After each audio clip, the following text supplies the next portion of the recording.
Bonjour les amis, la vidéo d'aujourd'hui, combien ça coûte vraiment pour vivre en Thaïlande en 2026 et je vous fais mon budget à moi que j'ai ici, ok? Alors, on y va. Beaucoup de gens pensent que vivre en Thaïlande coûte presque rien, mais la réalité, que ça peut aller de très peu à très cher, évidemment, ok?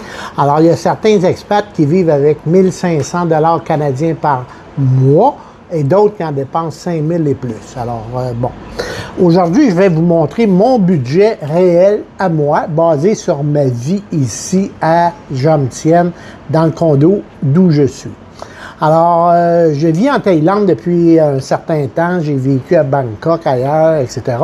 Mais je vais être transparent avec vous et je vais écrire les chiffres en dessous là, pour que vous puissiez suivre.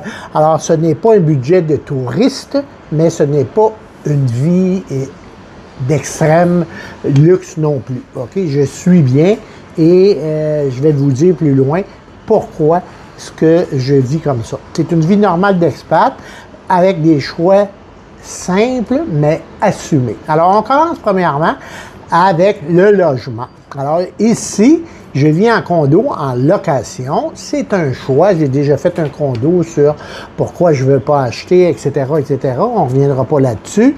Donc, le prix, évidemment, dépend énormément, de la location, de la hauteur à laquelle vous êtes, de la proximité, etc. Moi, je vous parle du mien, ici à Jomtien. Je suis juste sur le bord de la beach. On a un service, le gym, la piscine, sécurité, tout ça. Ça me coûte 18 000 bahts par mois, ce qui fait en argent canadien 765 $ par mois ou en euros 472 €.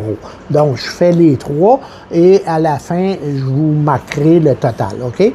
Après ça, il faut ajouter à ça l'électricité qui n'est pas incluse. Donc, on cuisine ici, on a des ventilateurs dans le jour, l'air climatisé la nuit, tout ça. Alors, la moyenne, depuis que je suis ici, c'est environ 1500 bahts par mois. Et je me prive pas, là. Je coupe pas l'électricité en deux, là. Okay? Quand il fait chaud, c'est les ventilateurs, puis la nuit, la clim, etc. Donc, 1500 bahts par mois, c'est 65 $ canadiens, 39 €. OK? Donc, après ça, l'autre poste dans le budget, évidemment, c'est la nourriture. Ici, il y a deux réalités différentes, OK? Si tu manges local, là, vraiment thaï, là, la street food, ça peut aller de 60, 80 à 100 bahts pour un repas. Ça donne 1,50 $ à 2,10 $ environ canadiens ou de 2 à 2,60 €. C'est vraiment rien, là, OK? Très abordable. Mais si tu commences à manger souvent à l'occidental, dans des restos touristiques, etc., la facture peut facilement aller de 500 à 1000 bahts par repas et des fois plus. Ça veut dire entre 21 et 42 $ canadiens ou entre 13 et 26 €. Dans mon cas, c'est un mélange des deux. Alors, j'ai comme budget environ 20 000 bahts par mois. C'est environ 830 $ canadiens parce que, oui, on achète de la street food parce que pas mal aime ça, mais moi, j'aime bien les restos, etc. Donc, ça donne environ 520 € par mois. Et honnêtement, c'est un poste de dépense qu'on sous-estime facilement ici, OK? Après ça, il y a le transport. Je vous ai déjà dit, et c'est un choix, que je ne veux pas de moto, je ne veux pas d'auto. Tout ce que je fais, c'est le transport avec les bus bahts qu'on appelle à 15 bahts le transport, là, tout ça. Ou sinon, quand j'ai besoin d'un taxi pour aller pas loin, faire l'épicerie chez Big C, je prends l'application Grab ou Bolt. Ça coûte en moyenne environ 4 $ canadiens, 100 bahts par aller et 100 bahts pour revenir.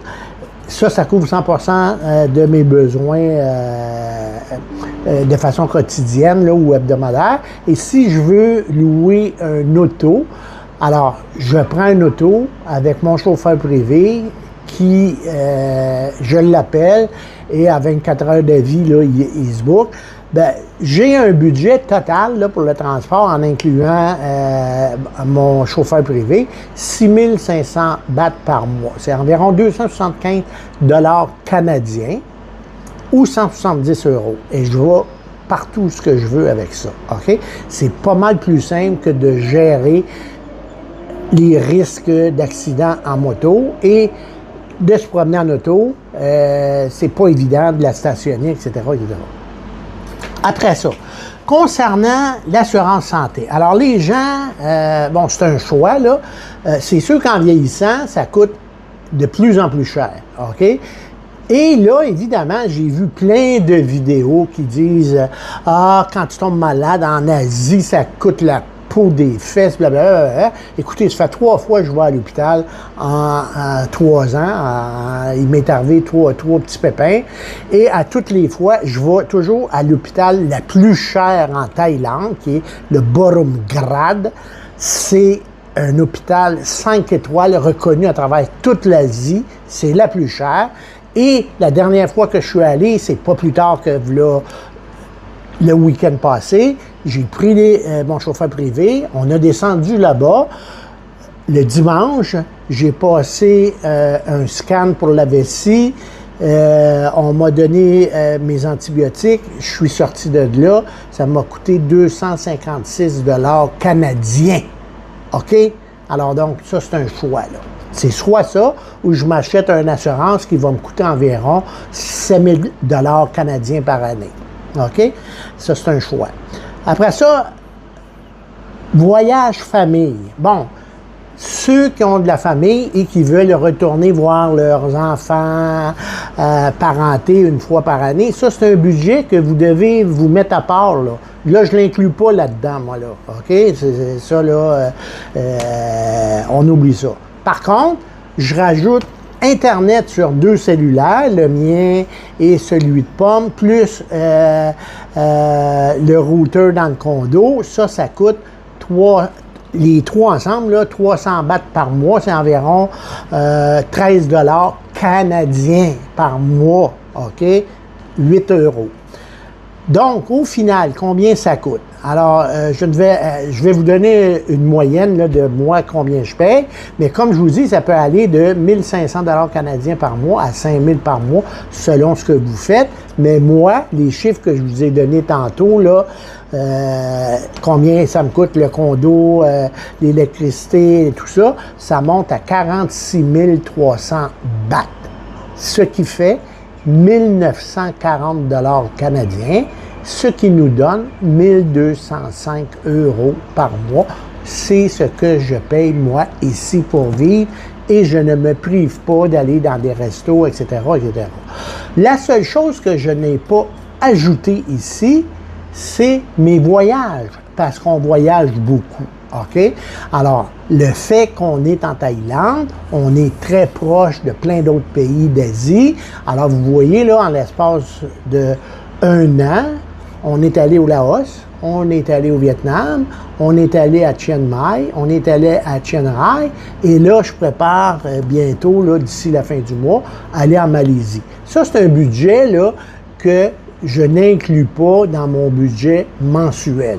C'est des extras, c'est des petites dépenses que ça me permet de me payer. OK? Donc, en conclusion, la vraie différence ici, là, c'est pas le pays, c'est la façon que tu vas choisir de vivre, tout simplement. Alors ici, contrairement au Canada, j'ai pas d'auto à payer, j'ai pas d'assurance à payer, j'ai pas d'entretien d'auto à payer, j'ai pas de chauffage à payer. Il y a plein de trucs là que j'ai pas à payer qui me permet de réduire mes paiements mensuels de façon assez drastique. Et l'excédent d'argent qui me reste, j'en profite pour voyager. Alors, si ce n'est pas déjà fait, les amis, abonnez-vous pour continuer à voir plein d'autres vidéos sur plein d'autres sujets. Et si vous avez des questions, n'hésitez pas à les poser et il me fera plaisir d'y répondre. À la prochaine, les amis!